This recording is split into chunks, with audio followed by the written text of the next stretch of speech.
ரூபா 5ஆம் தேதி டேட் கொடுத்துருவாங்க. சரிங்களா? 5ஆம் தேதி டேட் கொடுத்துருவாங்க. பேங்க்ல போட்டிருக்காரு. அது வந்து போய் கேன்சல் பண்ணணும். ஆமா 5ஆம் தேதி டேட் கொடுத்துருவாங்க. அப்புறம் 3 மாசத்துக்குள்ள ரிஜிஸ்ட்ரேஷன் போகணும்னு வச்சுக்கோங்க. 3 மாசம் டைம். இல்ல சரி அதுதான் நாங்க அவர் யார் தெரியல சித்தப்பா புள்ள அதனால அதுதான் ஓகேவா செய்ய வேண்டியது இப்ப தள்ளி போந்து பேங்கோட நீ ஏதா பேசுனா பேசி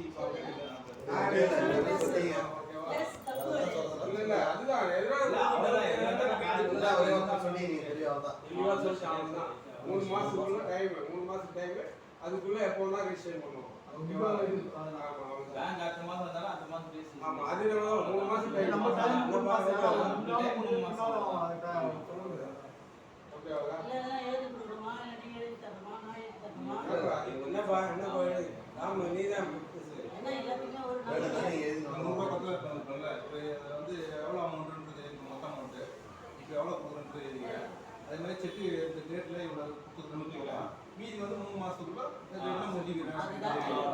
அது மாதிரி எழுதுமா டைப் பண்ணி பண்றது வந்து செக் பாஸ் ஆகணும்னா அன்னைக்கு பாஸ் கொடுத்துருவோம் டேட் போடுறோம் பார்த்தீங்களா அன்னைக்கு நீங்கள் வந்து போட்டுட்டு அன்னைக்கு டைப் பண்ணிடலாம்.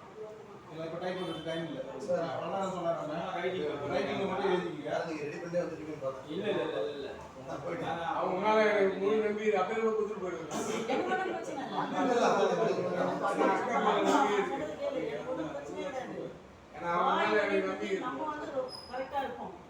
செந்தில் கேட்டா நான் எப்ப பார்த்தாலும் தம்பியே சப்போர்ட் பண்ணிக்கிறீங்க போன்ல 2 வாட்டி இல்ல நான் வந்து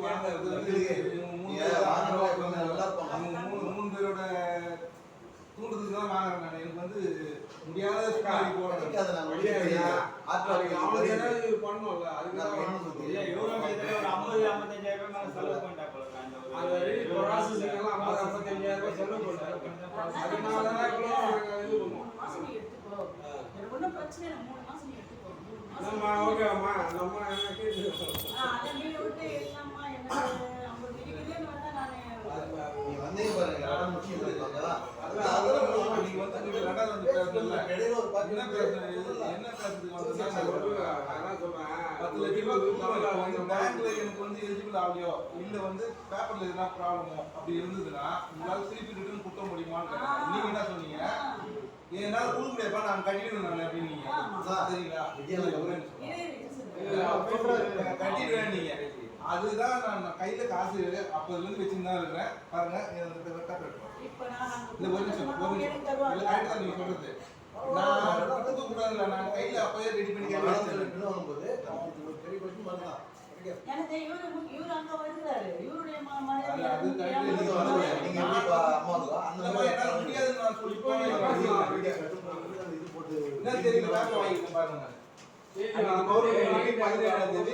17ஆம் தேதி தான் போட்டு வாங்கிருக்கேன் நான் 17/9 அன்னைக்கு தான் போட்டு வாங்க நான் கொடுத்துதான் இருக்கு வந்தேன் நான் காசு பாருங்க அது அதே தான்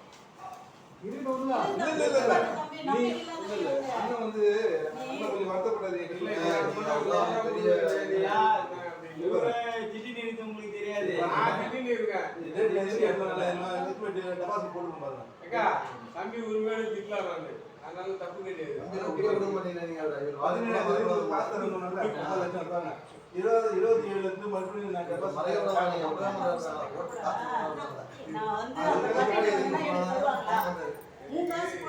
மான மரியாதை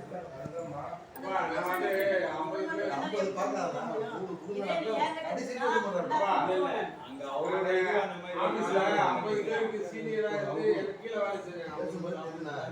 50 பேர் எனக்கு கீழே வேலை செஞ்சாங்க ஆபீஸ்ல. அதை எவ்வளவு கண்ட்ரோல் பண்ணிட்டு இருக்கேன்.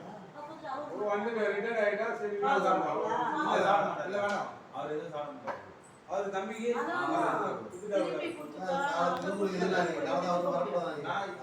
பேங்க்கு தான் நான் பார்க்கணும். நான் மொத்த காசு என் கையில் இல்லை. நான் இருக்குது அவர் அதே சமயத்தில் பாதி இருக்கு மீதி பாதினா நான் பேங்க்ல